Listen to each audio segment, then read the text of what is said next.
Y algunos hechos interesantes en cuanto al olfato. El olfato es el sentido más vinculado a la memoria, no sé si sabían. Por eso tal vez alguna vez estén pasando por algún lugar y sienten algún olor clásico de algo en su infancia y enseguida viene a la mente el recuerdo de alguna situación específica, ¿no es cierto?, con lujo de detalles. También los olores a veces los relacionamos con personas, a veces los relacionamos con lugares, a veces también, bueno, para mí por ejemplo, el jazmín me transporta acá a Chivilcoy en diciembre, en Navidad, ¿no? Y pienso en Alicia, que me regalaba a veces las primeras flores de su jazmín. El sentido del olfato también tiene influencia sobre las emociones. A mí me da un poco de gracia que me invitan a hablar con el tema del perfume, porque en realidad yo no soy mucho del perfume. Pero me gustan las velas. Y por lo general me gusta limpiar mi casa, y cuando está todo limpio y todo hecho y todo acomodadito y qué sé yo, prender una vela. Y ese olor, no sé, me hace sentir como un sentido del bienestar, ¿no? O si entro en algún lugar y hay una velita prendida con esa fragancia, no sé, me hace sentir bien. Las fragancias producen reacciones lindas, ¿cierto? No sé si algunas son del café de acá. Hoy hemos sentido esto, ¿cierto? Pero algunos producen algunas reacciones. Tal vez. Espero que nunca les pase eso cuando terminen de hacer la comida. A veces el olor se siente mejor cuando pasa algo estresante a la cosa, ¿no? Por ejemplo, las velas no se siente el olor si no está prendido, si no le prendemos fuego, ¿no? La bolsita del té de hierbas no le sentimos mucho el olor hasta ponerle agua hirviendo, ¿verdad? Acá no se usa mucho el cilantro, pero a mí me gusta el cilantro. Y donde vivo ahora, cuando voy al mercado, está siempre el cilantro cerca del perejil. Y no sé ustedes, pero yo no sé cuál es el cilantro y cuál es el perejil. Hasta lo que tengo que hacer es agarrarle la hoja y hacer así, y machucarlo. Ah, sí, este es cilantro. Así que a veces sale el olor cuando hay alguna fragancia, ¿no?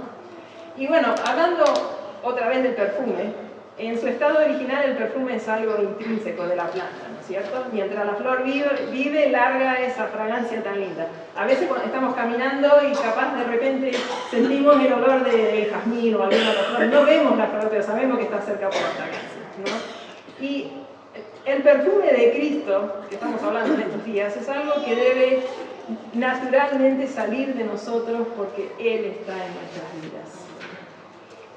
Segunda de Corintios 2:15 dice, porque para Dios somos, ¿qué? Grato olor de Cristo. Y cuando Cristo vive en mi vida y su carácter se ve a través de mí, para Dios eso es el olor de Cristo, ¿no? Cuando, como el jazmín en mi comedor en diciembre permea toda mi casa, así Cristo en tu vida debe permearla del perfume de su carácter. Entonces, cuando las cosas de la vida me aprietan, ¿qué es lo que sale? Debo largar el perfume de Cristo. Y en estas 4 oportunidades nosotros que tenemos para mirar la palabra de Dios juntas, vamos a considerar 4 características o fragancias y sus correspondientes olores no tan buenos, que deben revelar a todos los que me rodean que Cristo vive en mí y que deben traer deleite al corazón de Dios. Y el primero que vamos a mirar en el día de hoy es el servicio versus el egocentrismo. Y vayan viendo sus Biblias al libro de Marcos y vamos a estar mirando Marcos capítulo 9 en esta tarde. Y mientras van buscando, lo más seguro es que la mayoría de ustedes que están acá tenemos en claro que la grandeza en los ojos del mundo y la grandeza en los ojos de Dios son 2 cosas diferentes, ¿no es cierto? Probablemente la mayoría de nosotros no pretende que va a ser grande en los ojos del mundo. Pero sí tenemos en nuestra mente lo que nos parece que debe caracterizar un gran siervo de Dios, ¿no? Cuando nosotros pensamos en una persona que decimos, esa persona es un gran siervo de Dios, vienen ciertas cosas a nuestra mente, ¿no es cierto? Probablemente han hecho mucho sacrificio, tal vez para llevar el Evangelio a algún lugar peligroso, ¿no? Capaz que han ganado muchas almas para Cristo, a lo mejor han sido instrumentales en llevar el Evangelio a algún lugar y dar nacer, no sé, 10 iglesias, ¿no? O qué sé yo. Algunas veces sentís, cuando mirás tu propia vida, que tu parte en la obra de Dios no es tan importante. Que probablemente cuando otra persona te mira, no dice, ay, es una gran sierva de Dios.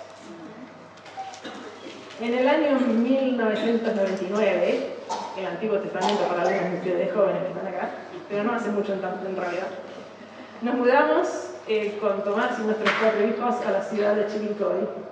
Dejamos el Gran Buenos Aires y vinimos acá, donde todo era diferente, ¿no? Era un pueblo y no una ciudad donde uno se perdía. Es el lugar donde cuando preguntas dónde queda cierto lugar, te dicen, anda allá a la avenida, no te dicen cuál. Y ahí donde está el Oro Negro, que no es, hace años que no es Oro Negro, pero antes se llamaba el Oro Negro. Y bajás ahí como 3 cuadras, y ahí donde la hija de Negra que se casó con el carnicero, ahí tiene una bobería, bueno, ahí enfrente. La primera vez que entendí esas direcciones, me puse, no sé, no los días más felices de mi vida. Pero lo que quiere decir es que llevó bastante tiempo, ¿no? Conocer gente, no sentirnos como alguien de afuera, como cada vez que íbamos por la vereda, todas las viejitas sentadas en la vereda haciendo Pero con el tiempo, ¿no? Ver al Señor obrar en corazones de personas y verlas conocer a Cristo, personas que tal vez nunca habían escuchado el Evangelio antes, algunos, y verlos crecer en el camino del Señor y verlos usar luego sus dones para servir a Cristo, ver al Señor hacer esa obra y poder ser una parte de eso, ¿no?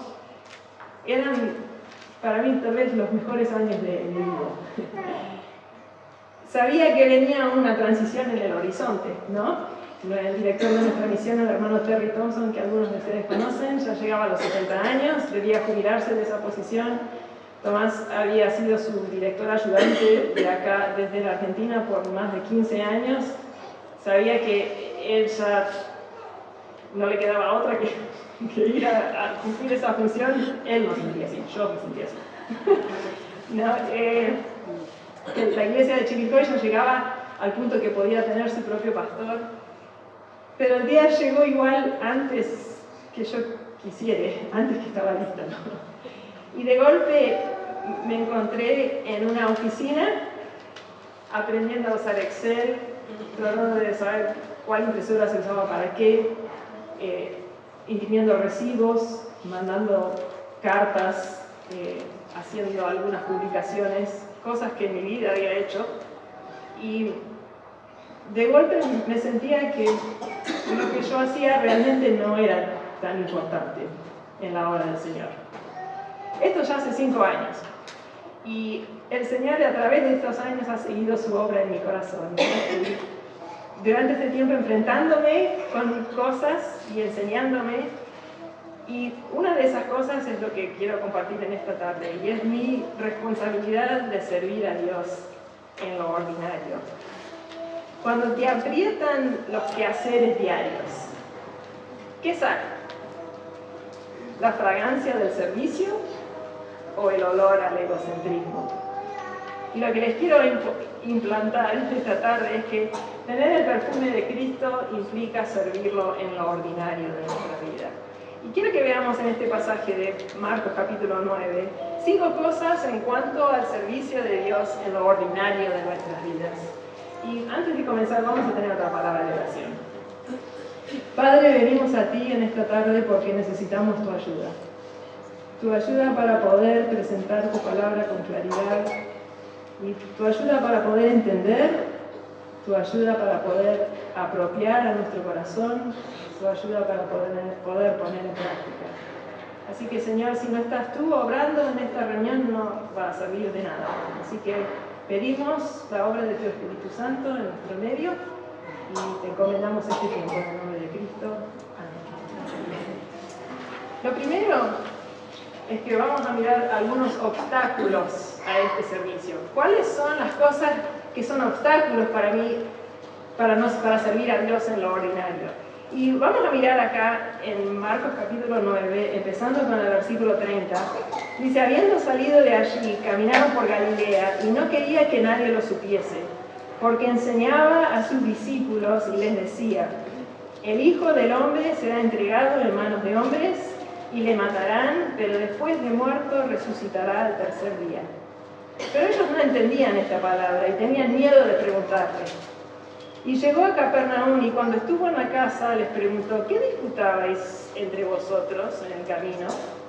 Mas ellos callaron, porque en el camino habían disputado entre sí quién había de ser el mayor. Ahora, Jesús estaba llegando al fin de su ministerio, ¿cierto? Su mente estaría naturalmente pensando en lo que le esperaba, ¿no? En la muerte que le esperaba, en el sufrimiento, en la redención de la humanidad, ¿no?, que estaba sobre sus hombros, en lo terrible del sufrimiento físico que le esperaba, en lo terrible del sufrimiento emocional, de la separación de su padre, en el desapruebo de su padre que iba a sentir por nuestro pecado que nunca había experimentado antes. También la preparación de estos 12 hombres, sus discípulos, ¿no?, que ahora tendrían que ser los líderes de la iglesia que iban a ser.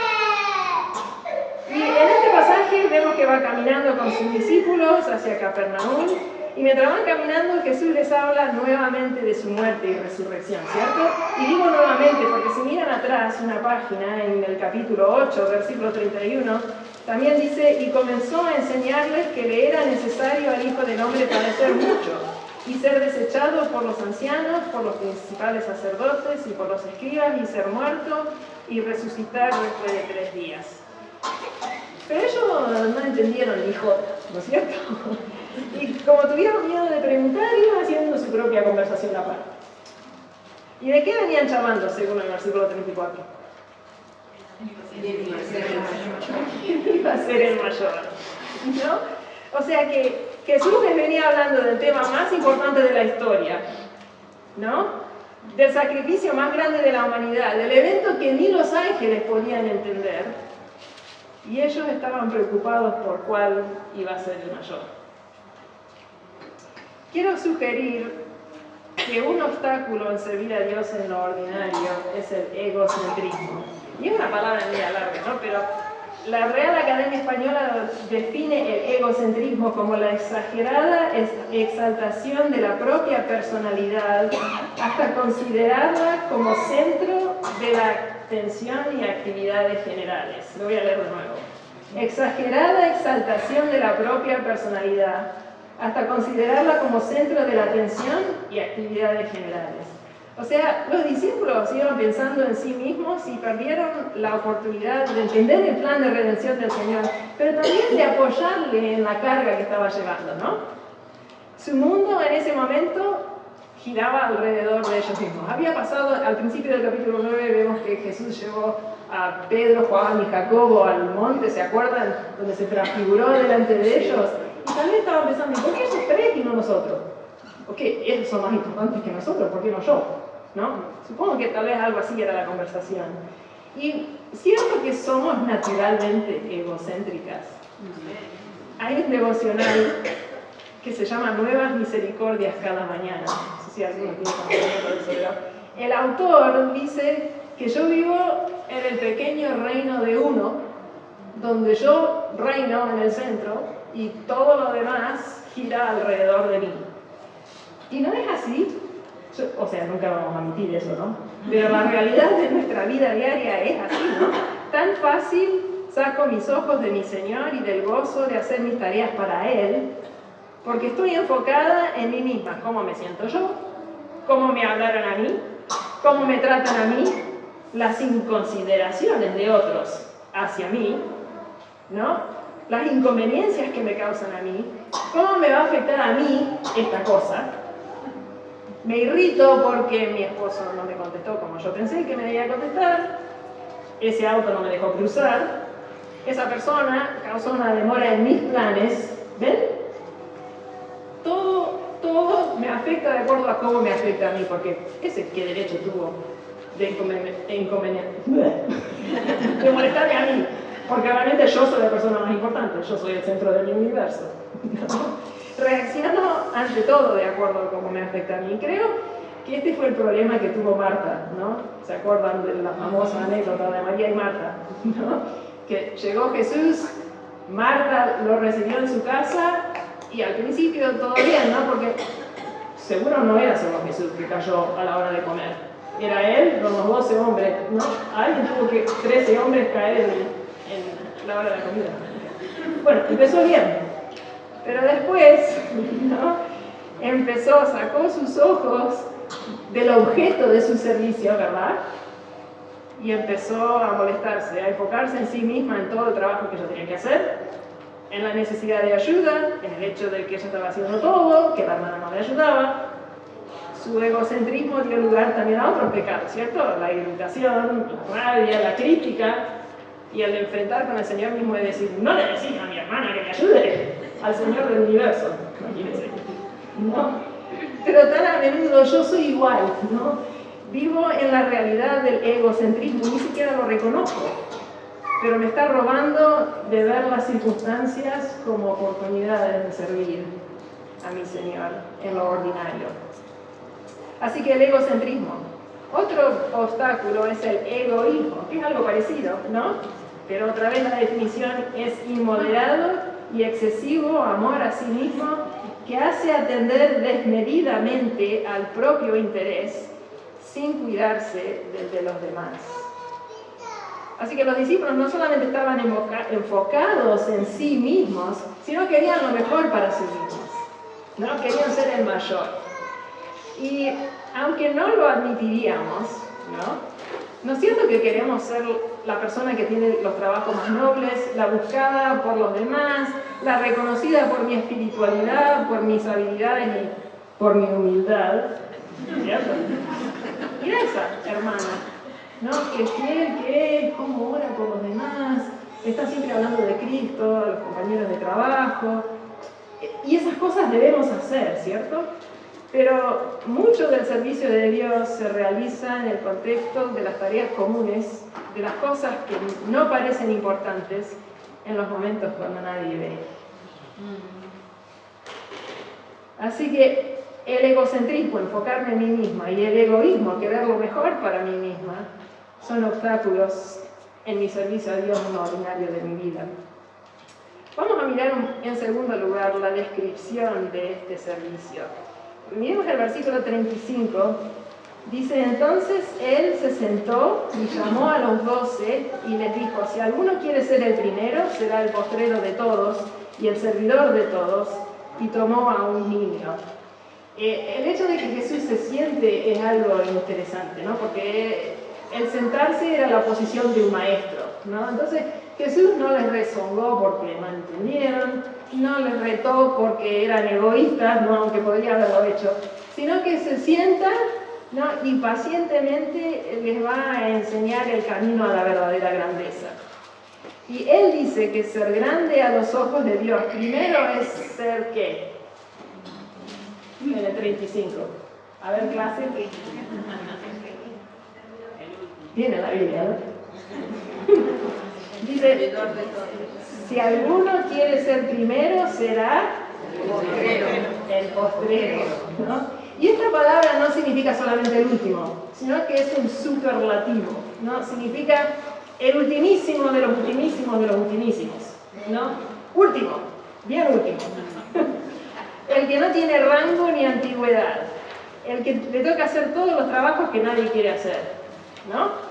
Como madres, esposas, tu servicio muchas veces es hacer que el otro tenga éxito en su vida, ¿no es cierto? que el nene llegue a la escuela bien vestido, con la cara meramente limpio, comido, ¿no? Que el esposo vaya a trabajar con la ropa como tiene que ser, que llegue y esté la comida lista, ¿no? O sea que son tareas que uno hace para el otro, para que el otro tenga éxito. Y los trabajos esos que nadie más quiere hacer son los que muchas veces nos tocan a nosotros, ¿no? Bueno, no me voy a adelantar. Me acuerdo acá en el campamento hace años, vinieron, como ustedes saben, muchos de ustedes vinieron a trabajar en este lugar antes que estuviera terminado, ¿no? Creo que vinieron como 30 grupos de trabajo de afuera. Y la mayoría de esos, bueno, tenían un trabajo grande para hacer, tenían varios días nomás para trabajar, entonces le metían pata con todo, con el tiempo que tenían, y después, así como llegaron, se fueron. Y después quedaba todo para limpiar, ordenar, de nuevo, ¿no? Todos esos trabajitos, ¿no? Rastrear las piedras y qué sé yo, todas esas cosas, ¿no? Todos esos trabajos que nadie quiere hacer, ¿no? Que no son los grandes. Pero ser el postrero significa eso, ¿no? Hacer los trabajos que la mayoría no quiere hacer. En segundo lugar, dice acá, ¿no? Si alguno quiere ser el primero, será el postrero de todos y que el servidor de todos, ¿no? Acá la palabra servidor no es esclavo necesariamente, es la palabra diácono, que quiere decir un ayudante que trabaja gratuitamente haciendo trabajo servil, ¿no? En 1 de Pedro 5:5 nos habla de revestirse de humildad, ¿no? Y lo que significaba era atar algo con un nudo o un moño, ¿no? O sea, tipo delantal, ¿no? Significaba, vino a referirse a un delantal de trabajo, ¿no? Algo que se ponía al sirviente para no ensuciar la ropa. Y bueno, llegó a ser sinónimo con el servicio humilde. Y nosotros hablamos mucho de servir a Cristo, ¿cierto? Y cantamos, hazme un siervo por tu Señor, ¿no? En la iglesia con toda la devoción. Pero cuando se nos pide servir a una persona, especialmente si esa persona nos trata como un siervo, ¿cierto? Entonces, o no nos agradece, entonces, allá al delantal, ¿no es cierto? Pero muchas veces el servicio a Dios es el servicio a otro, ¿no? Es ser el servidor. Y tenemos ejemplos en la Biblia, muchos, ¿no? El ejemplo de Jesús, ¿se acuerdan cuando lavó los pies de sus discípulos? El trabajo más servil, ¿no? Y lo hizo como ejemplo a ellos. En Marcos capítulo 10, si miran en la otra hoja, versículo 45, dice, porque el Hijo del Hombre no vino para ser servido, sino ¿para qué? Para servir y para dar su vida en rescate por todos. Dorcas, ¿se acuerdan de ella? Sí. Miren un poco. Vamos a mirar en Hechos capítulo 9. Tomás, él siempre me dice que cuando fue al instituto bíblico era creyente nuevito, no sabía nada de la Biblia y los profesores decían, porque todos sabemos de Sansón, ¿cierto? Y seguía de largo y él siempre decía, no sé quién es Sansón. Así que vamos a mirar acá, Hechos capítulo 9, y el versículo 36 dice, había entonces en Jope una discípula llamada Tabita, que traducido quiere decir Dorcas. Esta abundaba en buenas obras y en limosnas que hacía. Y aconteció que en aquellos días se enfermó y murió. Y después de lavada la pusieron en una sala. Y bajando al versículo 39, levantándose entonces Pedro fue con ellos y cuando llegó, la llevaron a la sala donde le rodearon todas las viudas llorando y mostrando las túnicas y los vestidos que Dorcas hacía cuando estaba con ellos. O sea que ella usaba el talento que ella tenía para servir a otros, ¿no? ¿Quiénes son los objetos de nuestro servicio? Volviendo a Marcos capítulo 9, en el 35 dice, si alguno quiere ser primero, será el postrero de todos y el servidor de todos. Y tomó a un niño.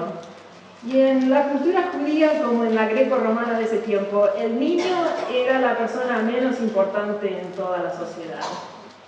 Entonces Jesús está diciendo, ¿no?, que hay que servir a cada persona, aún las menos importantes, ¿no? ¿Quiénes son las personas en tu vida que debes servir? Pensalo nomás, ¿no? ¿Quiénes Dios te ha puesto delante para que les sirvas?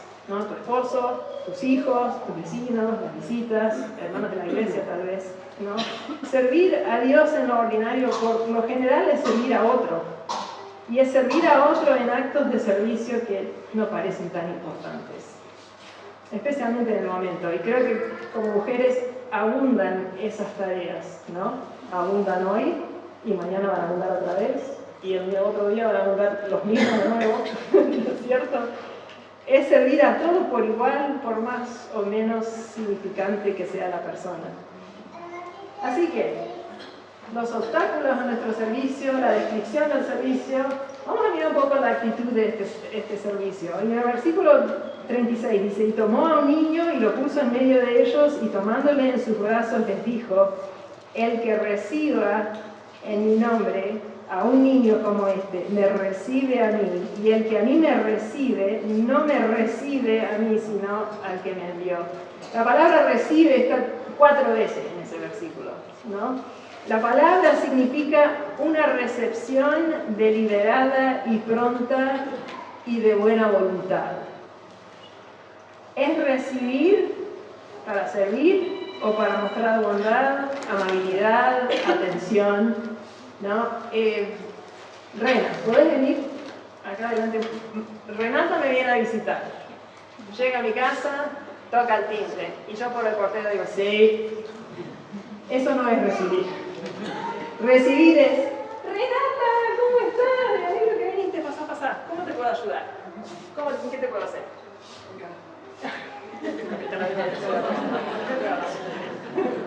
¿No? Es esa recepción de buena voluntad, dando la bienvenida, ¿no?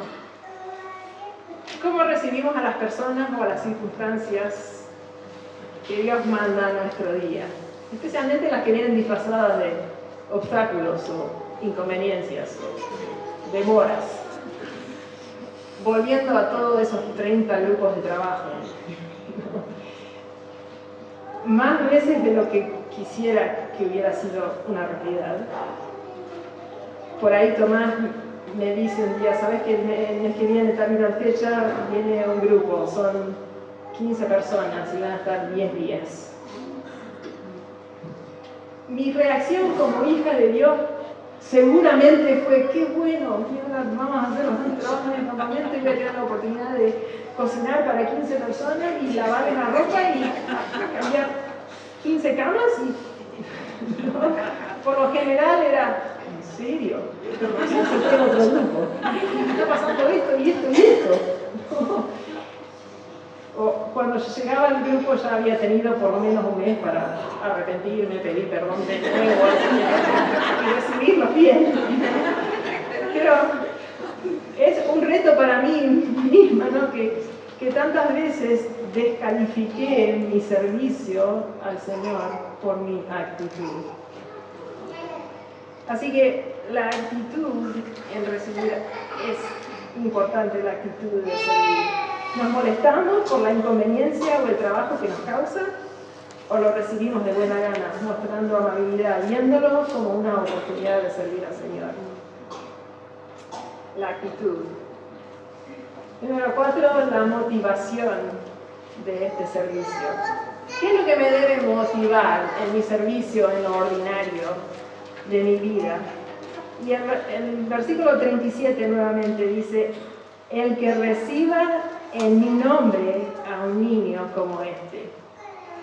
Y en mi nombre, hacer algo en el nombre de otra persona, es hacerlo en su lugar, ¿no es cierto? Es hacerlo como si yo fuera la otra persona. Así que hacer algo en el nombre de Cristo o servir a un niño en el nombre de Cristo es servirlo como si yo fuera Él, representándolo a Él. Colosenses 3:17 dice, y todo lo que hacéis, sea de palabra o de hecho, hacedlo todo en el nombre del Señor Jesús. No solamente la clase de la escuela dominical que enseño, no solamente el dar un folleto a alguien en el supermercado, no solamente el estudio bíblico que hago con esta persona, pero todo lo que hago, cada cosa, cada una de esas tareas que hago todos los días, que son parte de mis quehaceres, ¿no? que no me parece nada importante realmente en el servicio de Dios, porque ¿qué importancia tiene cambiar otro pañal, ¿no?, en el reino de Dios? Bueno, pero Dios me dice que yo sirva como si yo fuera Él. ¿Cómo haría Él este trabajo? Con amor, con excelencia, con diligencia. ¿Cómo respondería Él a esta persona que cayó justo en este momento que tengo acá de cosas para hacer? ¿No? O esta interrupción, o esta circunstancia. Así que servir a Cristo, primero, la primera motivación es: debo servir como si yo fuera Él. Y segundo, debo servir como si el otro fuera Cristo. Porque dice acá: el que recibe en mi nombre a un niño como este, me recibe a mí. Y el que a mí me recibe, no me recibe a mí, sino al que me envió. Así que recibir a otro en el nombre de Cristo es recibirle a Él. Entonces, mi motivación debe ser servir al otro como si el otro fuera Cristo, ¿no? Dice 1 Corintios 10:31: si pues coméis o bebéis o hacéis otra cosa, hacedlo todo para la gloria de Dios. Y me encanta ese versículo porque no da nada tan sobresaliente para hacer, ¿no? Es comer o beber o cualquier otra cosa. Y todos podemos hacer eso, ¿no es cierto? Y todos tenemos todos los días 1.000.000 de cosas que hacemos, que debemos hacer como para el Señor. Así que recibir al otro, dice Jesús acá, es igual que dar la bienvenida a Jesús mismo o a su Padre, ¿no? Y eso es lo que da dignidad a la tarea esa que estoy haciendo en este momento, ¿no? Y solo puedo hacer esto si lo hago con su fuerza, ¿no? En Colosenses 1:11 dice: fortalecidos con todo poder conforme a la potencia de su gloria. Y para eso hay que venir a Él todos los días, ¿no? Y decir: Señor, yo no sé qué tareas tengo hoy, o capaz sí sé algunas tareas que tengo hoy. No me parecen tan importantes en realidad, pero ayúdame a hacerlas como si yo fuera tú. Y como si las estuviera haciendo, como si estuvieras tú presente y las estoy haciendo para vos. Así que mi motivación en este servicio. Y en un último lugar, ¿cuáles son los resultados de servir a Dios en lo ordinario? ¿No? Bueno, según 1 Corintios 10, Cristo es glorificado en mi vida, ¿no es cierto? Cristo puede cumplir sus propósitos en mí a través de mi servicio y obediencia. Yo no sé cuáles son los planes de Dios con lo que yo estoy haciendo hoy, tal vez, ¿no? Capaz que no veo su plan grande, otra vez me parece que lo que estoy haciendo no tiene tanta, no le va ni le viene en el plan grande, ¿no? Pero si yo obedezco y le sirvo en lo ordinario, Él puede cumplir lo que sea, el propósito que sabe Él a través de eso, ¿no? Y en las manos de Cristo, lo ordinario puede convertirse en extraordinario, ¿cierto? ¿Se acuerdan de la vara de Moisés? Ese palo cualquiera que seguro que había levantado ahí en el campo, ¿no? ¿Qué valor tenía?